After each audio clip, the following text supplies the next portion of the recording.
할렐루야. 한 주간 동안도 평안하셨습니까? 하나님의 크신 은혜가 이번 주간에도 여러분의 삶을 축복하시고 이제 만물이 성장하는 이제 조금이 가까이 오고 있지 않습니까? 2월달, 4월달 여러분들이 좀 더 적극적으로 기도하셔서 여러분의 삶에 또 여러분의 직장에 여러분의 새로운 사업장에 하나님의 크신 은혜가 차고 넘치기를 다시 한번 주님의 이름으로 축복합니다. 하나님은 각자 여러분에게 이제 주신 2022년도에 사명이 있습니다. 무슨 얘기냐면 여러분들이 우리가 날마다 보는 그 아침에 뜨는 해를 보시면서 야 오늘도 해가 떴구나 그런데 해는 하나님께서 주신 사명이 뭐냐? 모든 동식물들 이 땅에 살고 있는 모든 생명들에게 생명을 부여하는, 그러니까 모든 것들을 먹고 자라도록 하는 하나님의 능력을 해에게 부여해 줬어요. 그래서 햇빛을 비춤으로 인해서 우리 모든 동식물들이 자라고, 또 우리도 햇빛을 받지 않으면 나이 드신 어르신분들은 이제 골다공증이나 이런 것들이 많이 생긴다고 그래요. 그러니까 최소한도 하루에 30분 정도는 햇빛을 보아야 건강해지는 거예요. 왜? 태양에게 다 그 사명을 줬기 때문에 태양의 빛을 받아야 되는 거예요. 그러니까 아무리 피곤하고 힘들어도 최소한도 30분 이상은 밖에 나가서 햇빛을 여러분 쬐는 것이 하나님께서 만드신 그 해의 사명 감당하는 거고, 또 우리도 또 건강을 유지할 수 있는 비결인 거예요. 그러니까 할 수 있는 한 여러분이 좀 햇빛을 좀 쬐시기 바라고요. 또 해가 뜨고 그 다음에 밤이 되면 달이 뜨잖아요. 그럼 달은 왜 뜨냐면 컴컴한 밤 비추라고 달이 뜨기도 하지만 우리가 잘 아는 대로 달은 바다의 물을 밀고 쓰게 하는 역할을 해요. 그러니까 달이 0.5 콤마의 힘을 가지고 물을 땡기면 물이 쓰고, 또 밀면은 물이 쓰고, 땡기면 물이 들어오고, 이런 역할을 하는 게 달이 하는 역할이에요.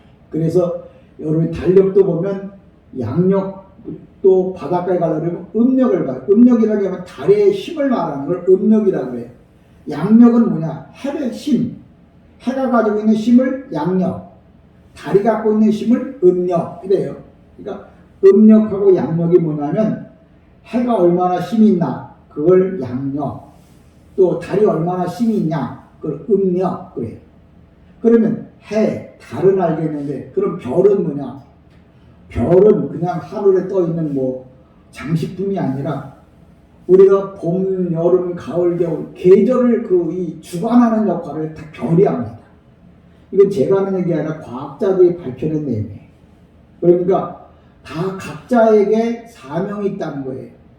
각자에게 여러분의 인생에 있어서 사명이 있다는 거죠. 이름을 지을 때 그냥 짓는 게 아니에요. 우리가 가끔씩 떡볶이 그러면 어디가 제일 먼저 생각나냐면 신당동이 제일 먼저 생각나요. 신당동 하면 떡볶이예요. 근데 여러분 신당동이 무슨 동네냐면 그러니까 무당들이 많았던, 정치는 데가 많았던 동네가 어떤 동네냐면 신당동이에요. 그래서 신당동 그래요. 이제 거기에 이제 유명한 게 떡볶이가 됐는데, 각자에게 여러분에게 이름을 주고 하나님에게 사명을 준 게 뭐냐면, 오늘도 2022년도에 내가 오늘 하루를 나에게 준 이유가 뭐냐? 나보고 사명 감당하라. 그러니까 무조건 신당동은 떡볶이가 아니고 거기 당집이 많았다. 무당, 굿하던 데가 많았어요. 그 자리가. 그래서 거기가 이름이 신당동이 된 거거든요. 그러니까 뭐가 지나가도 왜 지나가는지를 모르고 지나가면 안 되고, 근데 그거 몰라도 상관없어요. 중요한 건 뭐냐면 여러분이 신앙생활하면서 내가 지금 어떻게 가고 있는지, 어떤 상황인지를 여러분이 알고 가야 돼요. 제가 자동차를 타고 가다 보면 갑자기 차가 밀려요. 왜 그러냐면 그걸 일명 병목현상이라고 해요. 병목현상이란 뭐냐? 길이 고장이 난 거야. 그러니까 넓게 가던 길이 이렇게 좁아진다든지, 그러면 뭐예요? 길은 원래 뻥 뚫려서 곧바로 빠져나가도록 하는 게 길이거든요. 근데 길이 이렇게 가다가 이렇게 줄어들어서 가면은 차가 몰리게 되잖아요.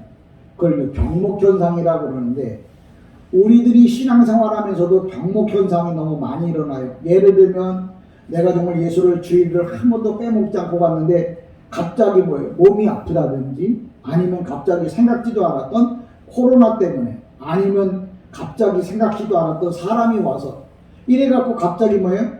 쭉 빠져서 하나님 전으로 가야 되는데 중간에 가다가 막혀서 못 가거나 늦게 가는 거죠. 이걸 이제 병목, 신앙적으로 말하면 병목 현상이 일어나는 거예요.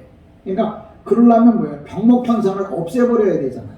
그러니까 여러분의 신앙에는 병목 현상이 없고 2022년도에는 그냥 기도하면 기도하는 대로 쭉쭉쭉쭉 원하는 소원 성취하면서 여러분에게 하나님 앞에 상급받고 복받는 한 해가 되기를 주님의 이름으로 간절히 축복합니다.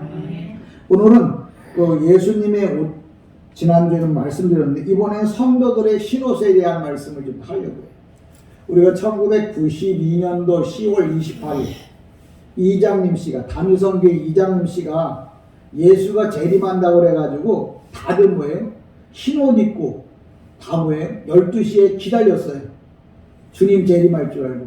여러분 주님이 오실 때 성경에 뭐라고 말했냐면 내가 이 땅에 재림하는 날 주님이 오시기는 어디로 오시냐면 감람산 위로 오신다고 그랬어요. 그러니까 이 땅에는 절대 대한민국이나 미국이나 일본이나 중국 땅이 안 옵니다. 만약에 주님이 오시면 어디 오신다고요? 유대 땅, 이스라엘 땅, 감람산, 그것도 땅에다 발을 딛지 않아요. 감람산 위에 온다고 성경에 말하고 있어요.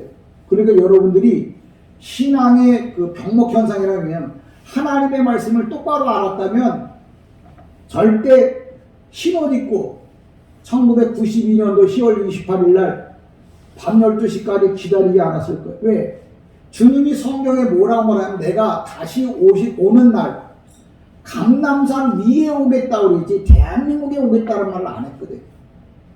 근데 거짓말하는 사이비들이 뭐예요? 삼각산에 온다든지 아니면 당신네 교회에 온다든지 이렇게 말을 해요. 그러면 그게 병들어서 하는 말인지 아닌지를 모르고 그냥 뭐예요? 무조건 따라가는 거예요.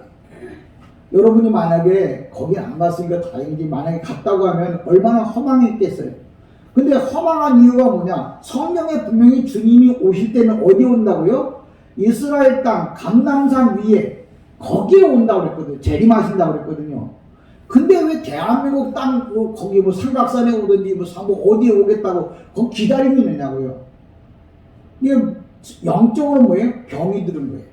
왜? 말씀을 제대로 안 배웠기 때문에 병이 들었어. 그러니까 뭐예요? 이 땅에서 기다리는 거예요. 또 그들이 1992년도 10월 28일 날 주님이 오시면 성경에 흰옷 입고 오라고 했다고 다들 한 옷 입고 와갖고 기다리고 있는 거예요. 그게 오늘도 제가 성도에 오시라고 그랬는데 흰옷을 말하는 게 아니고 예수 피로 깨끗이 씻김을 받은 예수 믿고 구원받은 사람의 옷을 성경에서 뭐라고 한다고요? 흰옷 입은 성도라고 말하는 거예요. 그러니까 병목현상, 말씀이 병들었어. 하나님의 길이 병들면 병목현상이야. 근데 말씀이 병들면 이단이 되는 거예요. 여러분도 오늘도 성도들의 흰옷, 그러니까 목사님 무슨 색깔을 입어야 돼요? 어떤 옷을 입어요? 당신이 말씀으로 예수의 이름으로 구원받으면 그 사람은 뭐예요? 흰옷 입은 성도예요. 그게 까만 옷이든 빨간 옷이든 노란 옷이든 상관없어. 이것 갖고 흰옷이다 빨간 옷이다 말하는 게 아니고 오늘 제가 본문에서 성도의 흰옷이라고 하는 말은 뭐냐면 말씀을 따라서 예수의 이름으로 구원받은 사람들이 입는 옷, 그게 바로 뭐냐면 성도의 흰옷이에요. 잘못 생각하면은 1992년도 10월 28일 날 흰옷 입고 기다리는 그런 어리석은 일, 그게 바로 길로 말하면 병목현상이요, 신앙으로 말하면 병든 신앙. 그래서 여러분들이 가이드를 잘 만나자고 하는 얘기가 바로 그런 거예요. 여러분들 잘 기억하시고, 성도의 흰옷은 예수 이름으로 구원받아서 하나님 나라에 들어갈 수 있는 구원받은 백성이 입는 옷, 구원받은 것을 그냥 성도가 흰옷을 입었다 이렇게 그냥 표현하는 거예요. 여러분 흰옷에 대한 이야기를 좀 더 성경에서 찾아보면 예수님께서 마지막 십자가에 못 박혀 돌아가시는 날 왜냐하면 예수님의 옷을 다 벗겼어요. 근데 예수님의 옷을 벗길 때 겉옷을 벗기고 또 안에 또 옷을 벗기려고 보니까 뭐가 나면 위에서부터 이렇게 아래까지 통으로 짠 옷이 있었어요. 근데 그 옷을 찢어갖기가 뭐하니까 로마의 그 병정들이 뽑기를 했어요. 야, 이 옷은 그냥 위에서부터 아래까지 통으로 짠 옷이니까 이거는 그냥 찢지 말고 뽑기를 해서 어느 한 사람이 다 통째 가져가자. 그래서 뽑기를 했는데 그때 그 뽑기를 했던 그 옷이 뭐냐면 지난주에 제가 말했죠. 치치트. 제사장이 입는 옷이에요. 그러니까 예수님은 항상 당신의 몸에다가 제사장의 옷을 입고 다녔다는 거예요.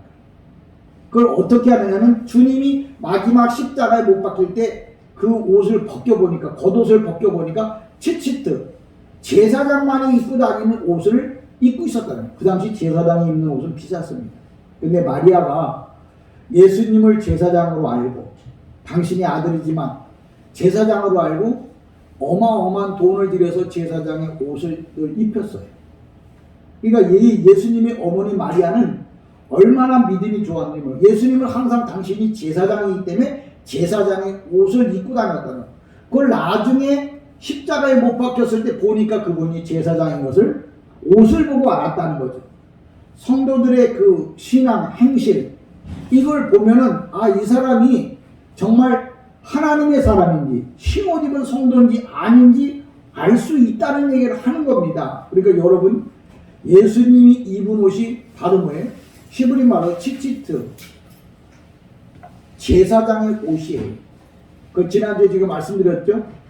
예수님의 옷을 히브리 문자로 치자고 하면 613이라고. 613이란 뭐냐면 율법이 613개 조항으로 돼 있어요. 그러니까 그걸 다른 말로 설명하면 하나님의 말씀대로 살았다는 거.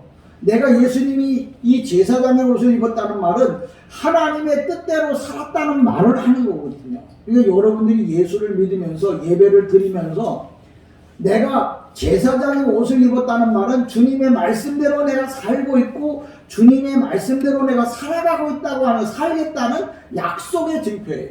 그러니까 여러분들이 예배를 드리러 올 때 여러분들이 입고 있는 옷이 바로 무슨 옷이어야 되냐면 제사장의 옷이요. 이게 목사는 이게 제사장의 옷입니다. 이 목사님의 가운이. 그럼 여러분은 그 뭐예요? 여러분이 입고 있는 옷이 제사장의 옷이야. 근데 그럼 무슨 뜻이냐? 나는 하나님의 뜻대로 살겠다고 하는 약속의 증표로 이 옷을 입고 여러분이 예배당에 오면은 바로 여러분의 옷이 제사장의 옷이 되는 거예요. 그 얘기는 뭐냐? 나는 말씀대로 살겠습니다. 말씀대로 살겠습니다라는 표식으로 뭐예요? 여러분이 입고 오는 옷이에요. 그러니까 여러분이 교회 오실 때 제가 새로 사서 입으라는 얘기는 안 합니다. 그래도 여러분이 예배당에 올 때는 그래도 제일 정결하고 깔끔한 옷으로 입으셔야 돼요. 저도 오늘 아침에 샤워를 하고 옷을 내복은 새로 바꿔 입었어요. 성격 나름이 아니라 내가 이왕이면 주님 앞에 설 때 정결한 몸으로 마음으로 서야겠다. 그런 마음을 가지고 했어요. 그러니까 원래 지금 게을러서 잘 목욕도 잘 안 합니다. 샤워도 많이 안 하는 편인데 또 춥기도 하고 그런데 주일날은 할 수 있으면 토요일날 주일날만 저는 샤워를 해요. 그리고 옷을 바꿔 입어요. 그게 바로 뭐냐면 내가 옷을 입는다는 건 뭐냐면 주님의 말씀대로 예배를 드리겠다는 뜻이거든요. 내 주님의 마음을 가지고 오늘도 뭐예요? 성전에 가겠다는 뜻이거든요. 주님의 생각을 갖고 내가 말씀을 전하겠다는 그런 뜻이거든요. 그러니까 항상 주님은 외모를 보지 않냐고 중심을 본다 하는 말은 여러분의 외형을 보는 게 아니고 마음에 정말 기쁜 마음으로 예배를 드리러 왔는지 정말 내가 성도의 옷을 입고 왔는지 아니면 세상에 그 옷을 입고 왔는지 아무리 빛과 번쩍해도 주님 앞에 예배 드릴 마음이 없으면 그건 뭐예요? 세상의 옷이에요. 여러분이 주님 앞에 예배 드릴 마음으로 왔다면 여러분의 옷이 바로 뭐예요? 성도의 옷이요 제사장의 옷이. 히브리 말로 치치트. 그게 뭐예요? 613가지 율법이 613가지로 나눠져. 이건 한마디로 하나님의 말씀을 여러분이 생각하고 예배를 드리러 오라는 거예요. 주님은 천천만만의 사람을 중요하게 여기는 게 아니고 정말 주님을 사랑하는 마음, 주님께 감사하고 예배하는 마음을 가지고 온 성도들을 주님은 뭐예요? 천하보다 귀하게 여긴다는 거예요. 정말 여러분이 외형적으로 뭐 나이가 드셨고 연세가 있어서 뭐 내가 아무리 옷을 입어도 포면 주님은 그런 외형적인 걸 보는 게 아니고 내가 이 옷을 입으면 주님이 기뻐하시겠지. 내가 오늘도 이런 몸과 마음을 가지고 주님 앞에 나가면 주님이 기뻐하시겠지. 그런 마음을 보신다는 거예요. 그러니까 사람은 외형을 보지만 주님은 뭐예요? 중심을 본다고 하는 게 바로 그런 거예요. 여러분이 온전한 예배를 드리려는 마음이 있으면서 하나님 전에 나왔을 때 여러분의 옷은 뭐라고요? 성도들의 흰옷이요.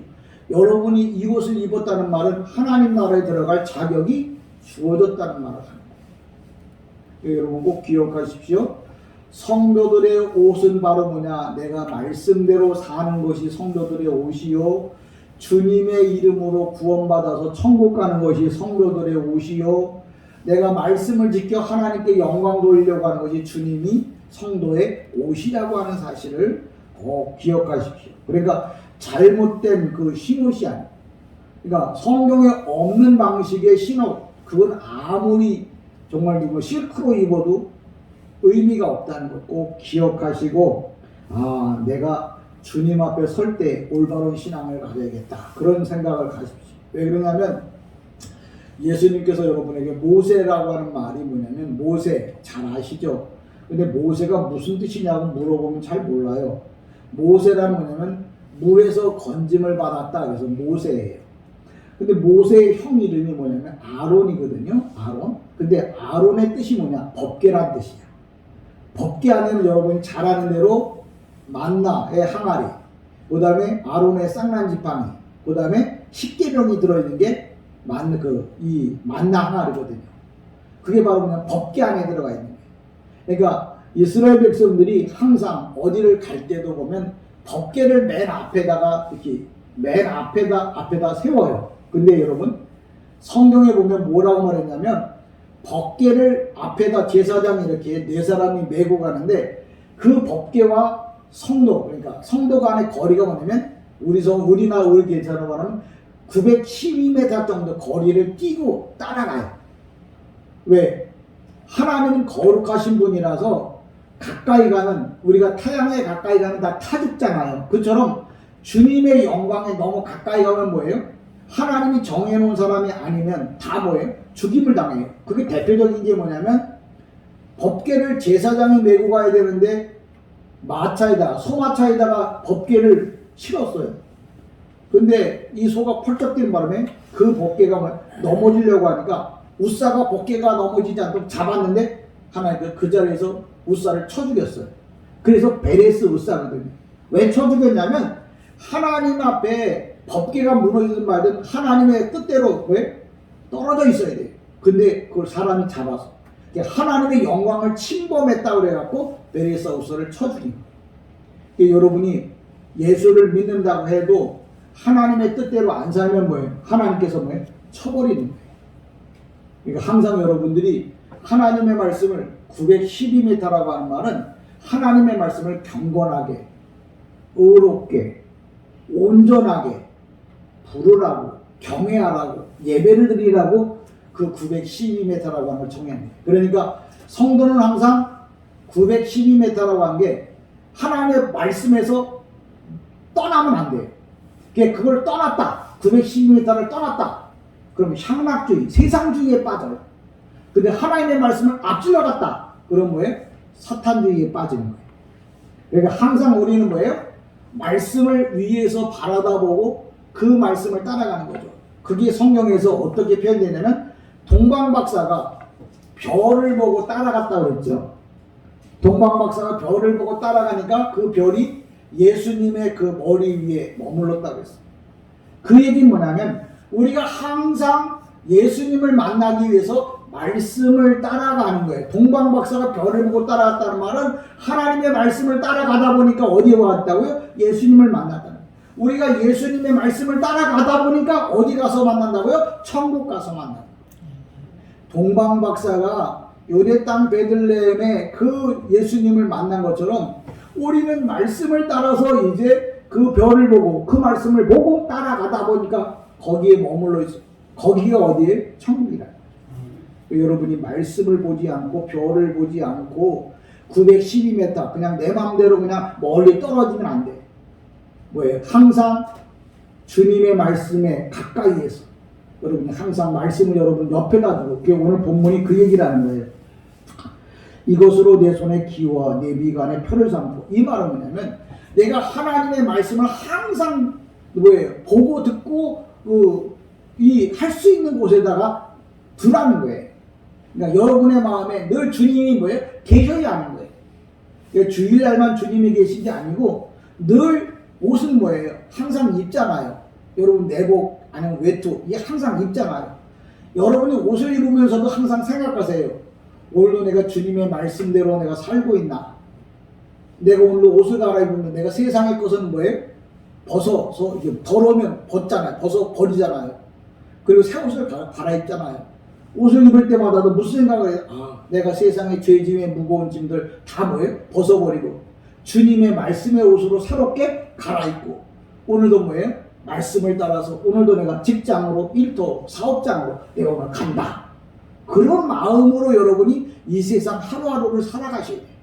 그러면서 뭘 봐야 된다고요? 별을 봐야 된다고. 주님이 인도하시는 하나님의 말씀, 예배를 통하여 전해진 여러분의 말씀을 묵상하면서 그 말씀대로 살아가서 그 말씀을 따라가다 보니까 동방박사가 예수님을 만난 것처럼 여러분은 천국에서 하나님을 만나게 될 것이다. 성경은 항상 우리를 어디로 인도하기 위해서? 천국으로. 우리를 어디로 인도하기 위해서? 하나님 앞으로 인도하기 위해서. 오늘도 뭐예요? 목사가 성경에 있는 얘기를 계속 해주는 거예요. 여러분 이건 이런 뜻입니다. 결론이고 답은 뭐예요? 우리가 예수의 옷을 입고 예수로 말미암아 거듭나서 결국 어디 가서 만나자고요? 천국 가서 만나자. 기독교인에게 있어서 가장 중요한 답은 이 땅에서 말씀대로 살고 그 말씀을 따라가다가 천국 가서 만나고 천국 들어가서 여러분이 행복과 평안과 진정한 뭐예요? 기쁨을 누리게 되는 거예요. 꼭 기억해요. 그러려면 오늘 9절에 뭐라고 말해서 너는 손목과 내 미간에, 이 말은 뭐냐면 손은 활동하는 걸 말해요. 이 말은 뭐냐면 생각하는 걸 말해요. 네가 일을 할 때도 주님을 생각하고, 네가 뭐예요? 생각을 할 때도 뭐예요? 일할 때도 주님 생각할 때도 주님 생각하고 살아라. 성경은 그렇게 말하고 있거든요. 그러니까 제가 목사가 돼가지고 여러분들에게 항상 뭔 얘기를 해요? 말씀을 읽으세요. 말씀을 묵상하세요. 주님 앞에 가까이 오게 기도하세요. 예배를 드릴 때는 뭐예요? 항상 뭐예요? 준비된 마음으로 오세요. 그렇게 하는 이유가 뭐냐면 그래야 주님과 더 가까운 교제가 일어나기 때문에. 그러니까 꼭 여러분 기억하시고 하나님의 말씀을 잘 들으세요. 10절에 보면 이렇게 말합니다. 뭐라고 말하냐면 해마다 절기가 되면 이 규례를 지킬지니라.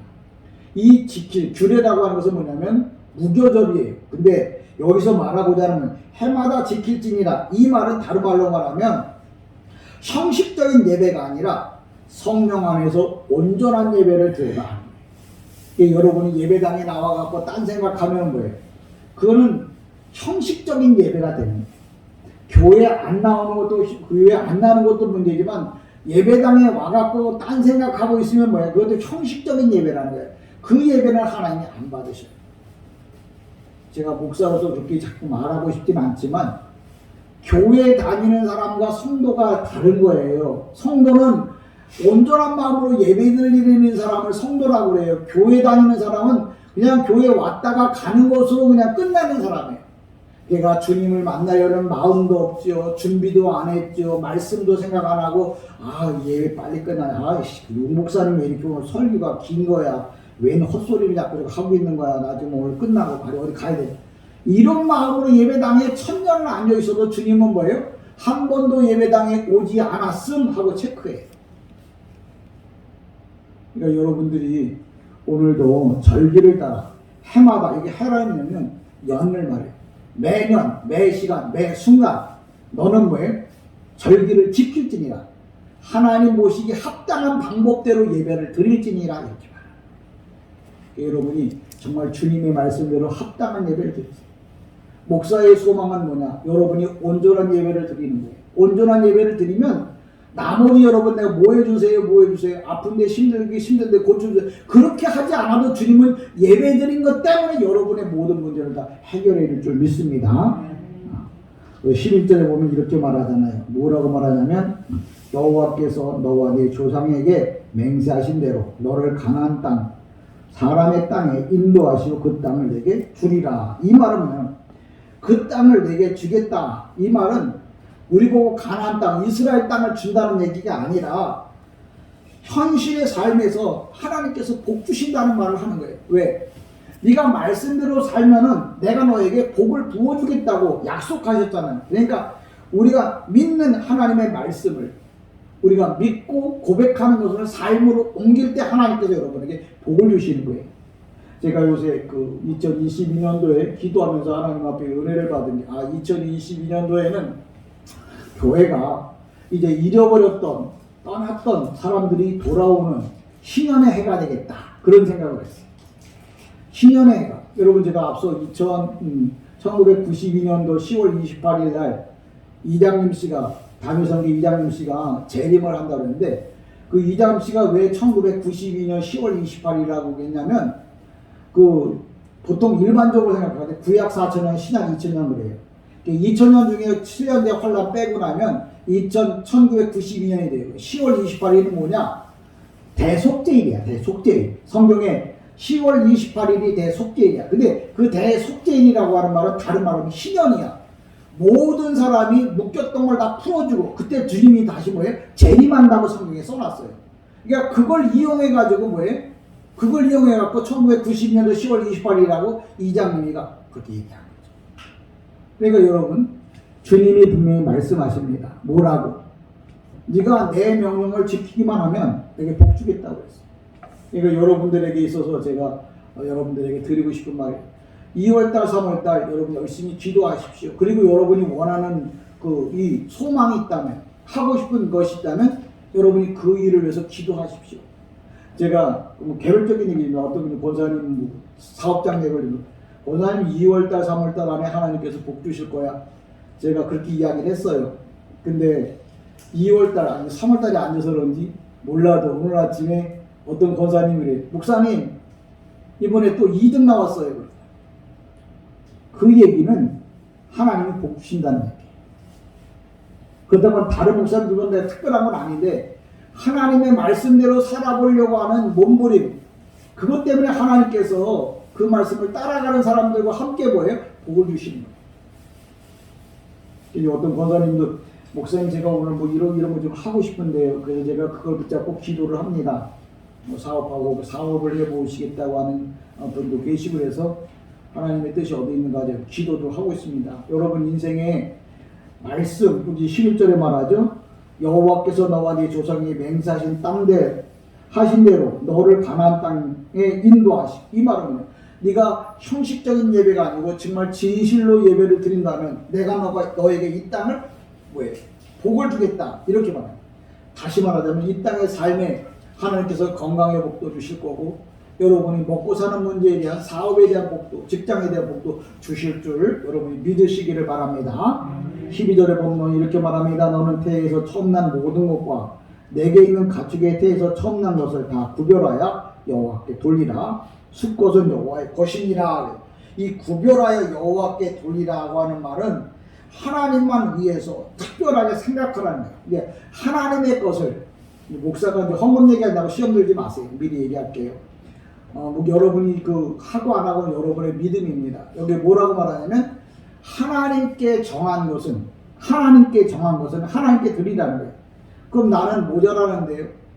여러분 당장에 모여할 거도 연말에 결산해 보면 항상 뭐예요? 남습니다. 근데 내가 내 방식대로 살면은 그게 남을 것 같은데 결국은 뭐예요? 또이 되거나 모자라요. 그러니까 오늘도 성경에 분명히 뭐라고 12절에 뭐라고 하면 너는 태에서 처음 난 모든 것. 이 얘기 뭐냐면 구속받은 성도들은 하나님의 말씀대로 하나님의 뜻대로 살라. 그러면 내가 너에게 뭐예요? 복을 주겠다 이렇게 말해요. 그러니까 믿음이라고 하는 말은 사람의 생각을 보는 게 아니고 하나님의 말씀을 보는 거예요.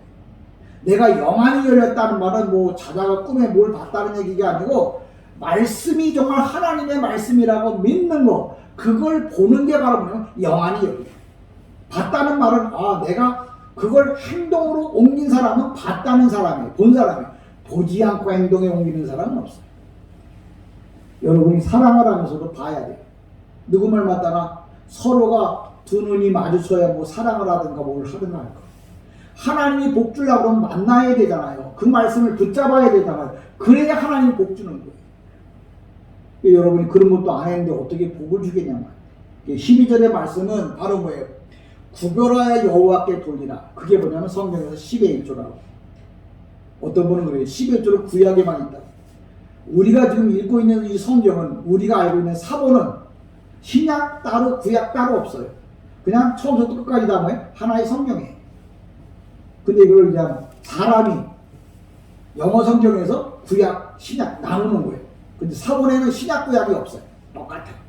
그냥 하나로 창세기부터 계시록까지 다 같은 말씀으로.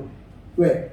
성경의 사본에 보면 히브리 말로 배, 그냥 접속사예요. 그리고. 그러니까 창세기 1장, 출애굽기 1장 없어요. 창세기에서 끝나가고 그 다음에 배, 그리고 출애굽이 싹게 나와요. 그 다음에 배, 출애굽 레위기, 그 다음에 말라기, 배, 그리고 신약, 이렇게 넘어갑니다. 그러니까 신약과 구약은 아이고 목사님 구약에만 있고 11조가 있고 신약에는, 원래 사본에는 신약과 구약이 성경에는 나눠져 있는 법이 없어요. 사람이 그걸 이해하기 쉽게 하려고 영어 성경에서, 영어 번역본에서 나눠놓은 거예요. 그러니까 여러분, 어떤 게 더 진리냐면, 잘은 몰라도 제가 전하는 게 올바른 겁니다. 왜 그러냐면, 허다못해 저는 떠듬떠듬이라도 시브리어 성경 읽을 줄 알고요, 헬라어 성경 읽을 줄 알아요. 문법도 공부를 해서 대충 맞춰갈 수도 있어요. 근데 그렇지 못한 목사님들은 신약 따로 구약 따로, 올 테스타멘트, 이거 영어 성경 킹제임스 버전에서 만들어 놓은 거예요. 그전에는 없었어요. 창세기도 없었고 출애굽도 레위기도 민수기도 없었어요. 다 뭐예요? 창세기 사건을 놓고 그 다음에 끝날 때 그냥 배, 그리고 출애굽기 사건, 그 다음에 끝나고 배. 이건 다 사람이 뭐예요? 정해놓은 거예요. 그러니까 사람이 정해놓은 것 같고 성경이라고 말하지 말고, 성경에서 주님이 말씀하신 것 같고 성경이라고 해요. 그러니까 여러분, 구약과 신약이 그냥, 우리는 그냥 이게 올바른 것 같겠지만 실상은 더 깊이 생각해 보면 성경은 뭐예요? 하나의 성경이에요.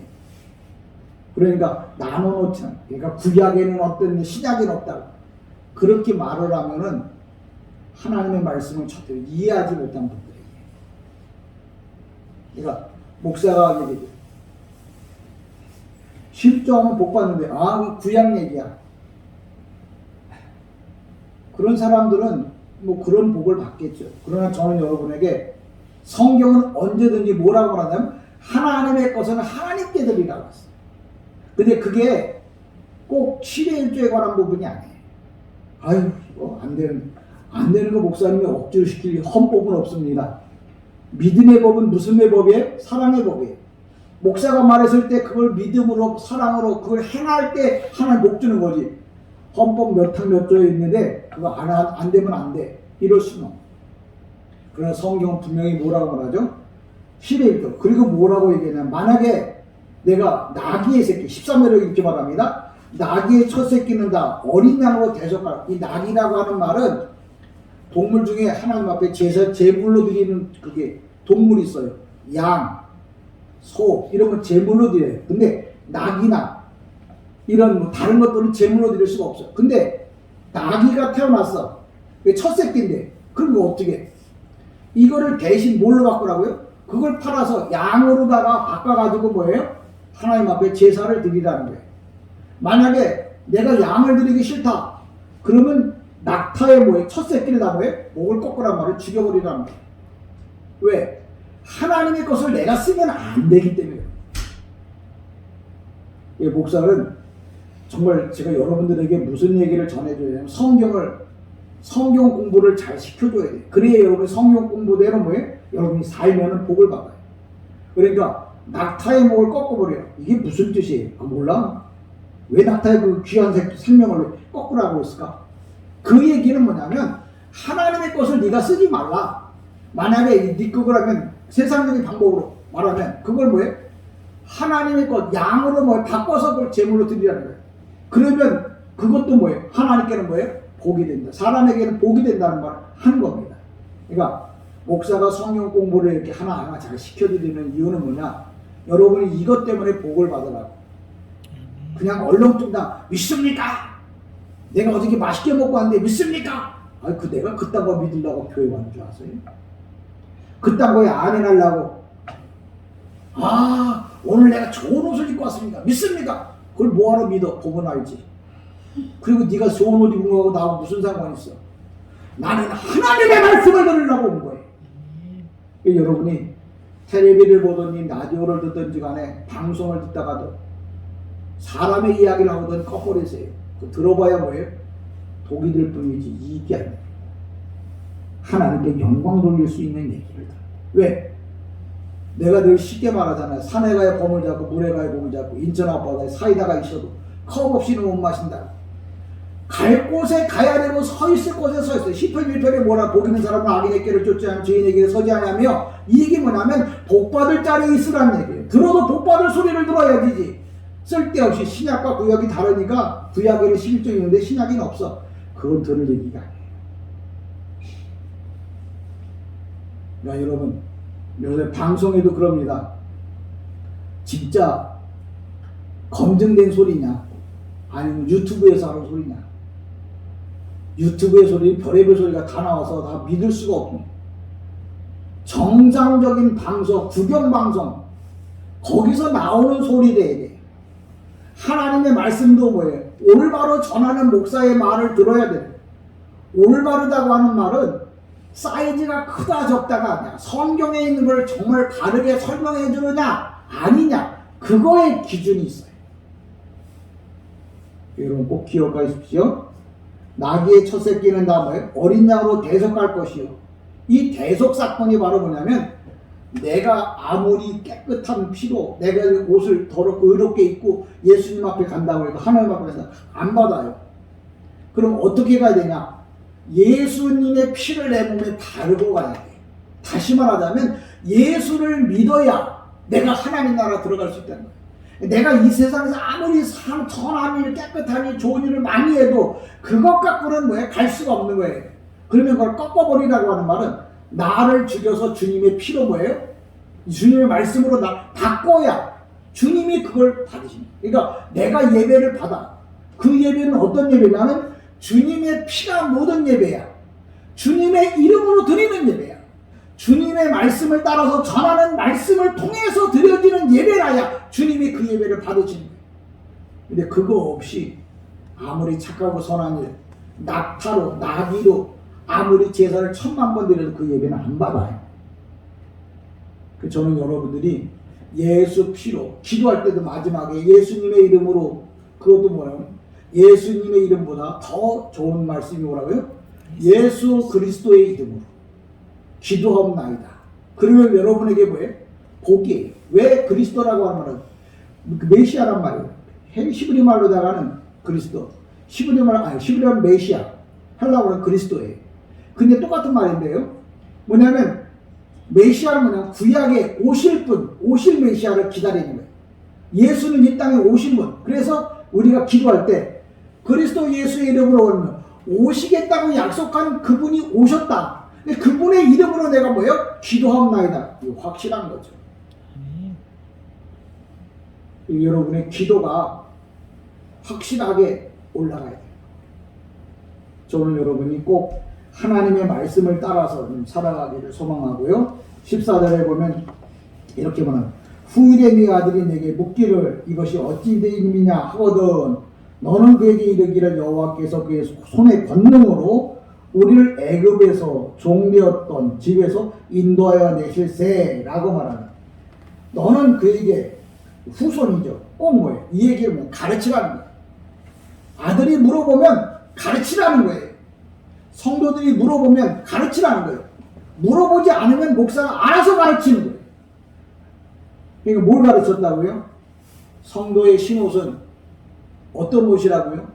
하얀 옷이 아니고 예수 피로 구원받은 성도의 옷, 그게 신옷이라고요. 아들이 물어보거든 똑바로 가르쳐줘야 되고, 물어보지 않더라도 뭐예요? 아버지는 자식을 가르쳐야 돼요. 성도는 뭐예요? 목사는 성도들을 가르쳐야 돼요. 그래서 뭐예요? 하나님 나라에 꼭 들어가게 하는. 그래서 여러분들이 이 땅에서 건강하게 살고, 이 땅에서 복 받고 살고, 그리고 이 땅을 떠날 때 천국 가게 만드는 게 뭐예요? 목사가 해야 할 일이에요. 15절에 보면 이렇게 말합니다. 뭐라고?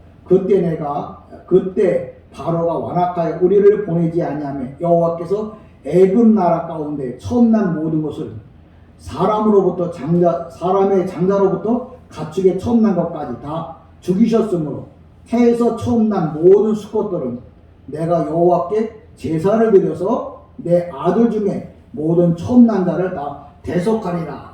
이 말은 뭐냐면 애굽 나라 가운데 처음 난 것, 이건 뭐냐면 처음의 것. 하나님의 예수님의 이름으로 거듭난 사람은 첫 아들이에요. 첫 번째 뭐예요? 태어난 거예요. 그러니까 예수의 이름으로 거듭난 사람은 예수의 이름으로 첫 번째 태어난 사람이야. 그러니까 뭐예요? 다 하나님 앞에 드려야 하는 거예요. 그러니까 성도가 누구예요?